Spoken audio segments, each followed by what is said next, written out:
Currently, the leadership of the European Union is talking about a vision that is about a federal Europe, about the United States of Europe. This is their vision, and this vision lacks national sovereignty. But when they talk about this, we have to ask the question, what could be the foundation, the identity-based foundation for such a Europe? We see that there are nation states in Europe, and there the foundation for the identity are the common language, the shared history, the shared culture, shared traditions, shared values, and we see that that works. But what would be the identity-related foundation for such a federal United States of Europe? I would like to ask Mr. Károly Lorant, economist, to give his speech.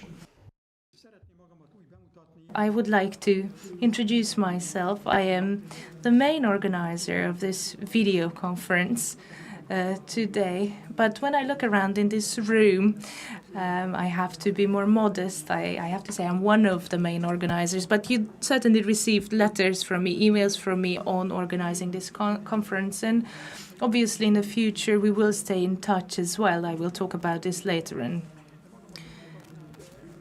So I am an economist by profession, and in the 2000s I worked in the European Parliament in the group named Identity and Democracy.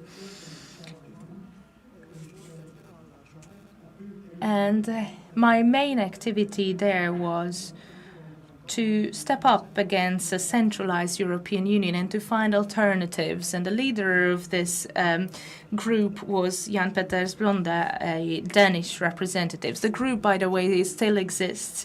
It is called Identity and Democracy. So they changed independence to identity in their name. But what I would like to talk about is that back in those days, we thought a lot about how could we do things differently and why we cannot implement what the leadership of the European Union is forcing on us, a federal European state. And I would like to just outline a couple of obstacles to this federalization. First of all, it is the lack of a common language. If anybody had the chance to attend a meeting in the European Parliament or even the canteen in the European Commission, you will immediately hear that it's sort of a biblical Babel situation where everybody speaks a different language. So yes, English could be an alternative. It could be a common language, but it would not be like in the United States or in India. One of the problems is that although we do speak English, the level at which we speak it is not good enough. It's okay for an everyday communication, but we couldn't really understand political standpoints of politicians, for example. So one of the main obstacles or fundamental obstacles is the lack of a common language. There's not much to change this. We could, of course, learn English at a higher level, but that would not change the fact that we are nation states and that we live in our own language. In Hungarian, we say that the nation lives in its language. The second obstacle is the lack of a shared history. If you look back to the past 1,000 years, then we can see that the European nations were in fight against each other. They were at war with each other, and events that for one nation were glorious victory were a sad occasion and a loss to other nations. So obviously there is no shared historical background which would serve as a foundation for a United States. But at the same time, we are all Europeans. There is a shared European culture which people want to give up in Western Europe and which we here in Eastern Europe fight for. And this is what connects us. And this is what we can build a future cooperation of. Not a nation, not a United States of Europe, but a cooperation. The next thing I see as an obstacle is that The leadership of Europe always says that we should have a shared foreign policy, that we should speak the same language. However, the foreign political interests of nations in Europe have very different interests. For example, countries that are close to Russia have very different interests than others that are at the Atlantic Sea, at the shores of the Atlantic Sea. But at the same time, I still believe that if we were to look at the fundamental national interests, we would surely find common ground for a shared defense policy and foreign policy, but I didn't see any steps forward in this regard. The next issue that is related with the previous points is the issue of national identity. For someone to be American, obviously the US is a migration country. So for someone to become American, they have to become American. They have to feel American. India, the same. German, federal states, is the same.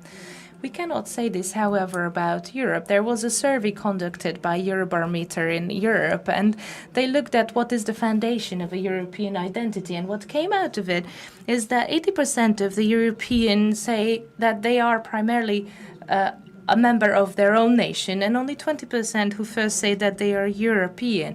So we are nation states, but we still have to cooperate in a manner because we are Europeans. The next obstacle is the common budget.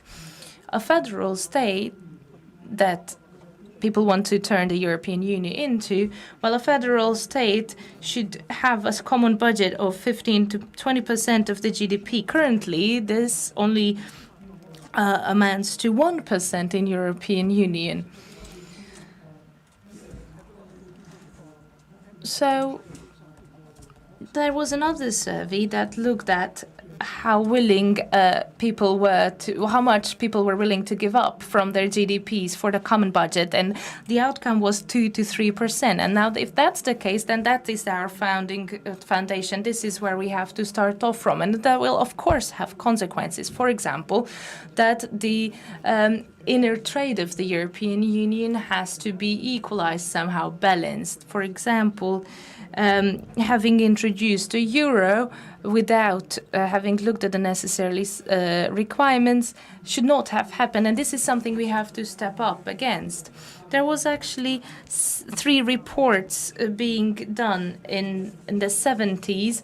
The most important one of them was the McDowell report, which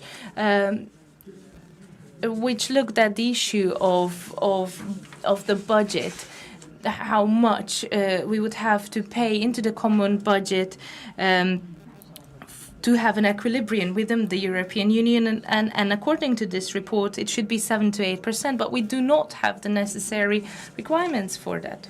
So what do we have as a framework? Well, now we have a framework for a cooperation of nation states. I would like to refer to de Gaulle. In the 60s, de Gaulle dreamed up a concept which was then elaborated by Fouché in the so-called Fouché plan.